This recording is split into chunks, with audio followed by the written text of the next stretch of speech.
తెలుగు తమ్ముళ్ళ పసుపు పండగ రాష్ట్ర వ్యాప్తంగా కూడా జోరుగా జరుగుతుంది. ముఖ్యంగా ఏలూరు జిల్లా దెందులూరులో అయితే కూడా పెద్ద ఎత్తున జరుగుతుంది. ప్రస్తుతం మనతో ఎమ్మెల్యే చింతమనేని ప్రభాకర్ సార్, ముఖ్యంగా ప్రతి సంవత్సరం వచ్చేటువంటి మహానాడుకు సంబంధించి ఈ సంవత్సరం ఒక ప్రత్యేకత సాటుకుంది. మొత్తం డిజిటల్ రూపంలో జరుగుతుంది.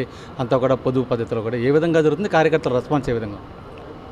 డీజిల్ పెట్రోల్ కొరత వల్ల ప్రధానమంత్రి గారు ముఖ్యమంత్రి గారు తీసుకున్నటువంటి నిర్ణయం మేరకు డిజిటల్ విధానంలో ఎల్ఈడితో పెట్టి ప్రతి క్లస్టర్లోనూ పెట్టమని చెప్పి పార్టీ ఆదేశించింది.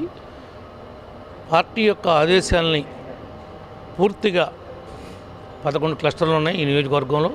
11 చోట్ల ప్రతి బూత్ లెవెల్ నుంచి ప్రతి కార్యకర్తని, కేఎస్ఎస్ని, బ్యాంక్ అధ్యక్షులు, పార్టీ అధ్యక్షులు, సెక్రటరీలు, వివిధ హోదాల్లో క్లస్టర్ ఇన్ఛార్జీలు, యూనిట్ ఇన్ఛార్జీలు అందరూ కూడా పాల్గొని మహిళలతో సహా ఈ యొక్క ప్రోగ్రామ్ని, ఈ మహానాడిని విజయవంతం చేస్తున్నారు.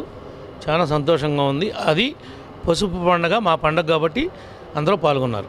సార్, ప్రత్యేకంగా స్థానిక సంస్థల ఎలక్షన్స్ రాబోతున్నాయి.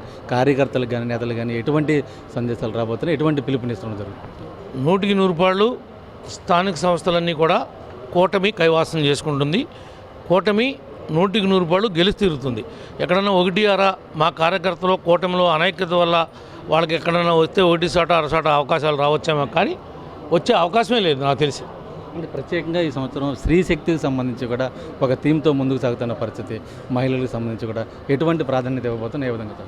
మహిళలకి మేము ఏదైతే స్త్రీ శక్తి ద్వారా వాళ్ళకి న్యాయం చేస్తామని చెప్పామో అది పూర్తిగా అమలు చేస్తున్నాం. ఇంకా వాళ్ళకి ఇస్తానన్నటువంటి హామీ ఒకటి మిగిలి ఉంది. అది కూడా త్వరితగతిన ఈ బడ్జెట్ యొక్క అంచనాలను చూసుకుని త్వరితగతిన ఆ హామీని కూడా పూర్తి చేసి తీరుతాం. 2 రోజుల పండగ ఉత్సాహం ఏ విధంగా ఉండబోతుంది? ఇంకా మొత్తం ఎంత బూస్టింగ్ ఏ విధంగా ఉండబోతుంది? ఇంకా కొత్తగా ఏమి ఉండదు. మీరు చూస్తున్న బూస్టే ఉంటుంది, అదే కొనసాగుతుంది.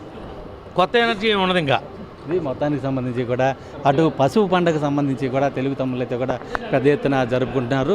2 రోజుల పాటు జరిగేటువంటి మహానాడుకు ప్రత్యేకంగా అటు కార్యకర్తలు, నేతలైతే కూడా అందరూ కూడా పసుపు శారీలు, పసుపు చొక్కాలు ధరించి పెద్ద ఎత్తున పండుగనైతే కూడా జరుపుకున్న పరిస్థితులు అటు ఉమ్మడి పశ్చిమ గోదావరి జిల్లా వ్యాప్తంగా నెలకొని ఉన్నాయి. వీటిని ప్రసాద్తో శ్రీనివాస్, ఎన్టీవీ, దెందులూరు నియోజకవర్గం నుంచి.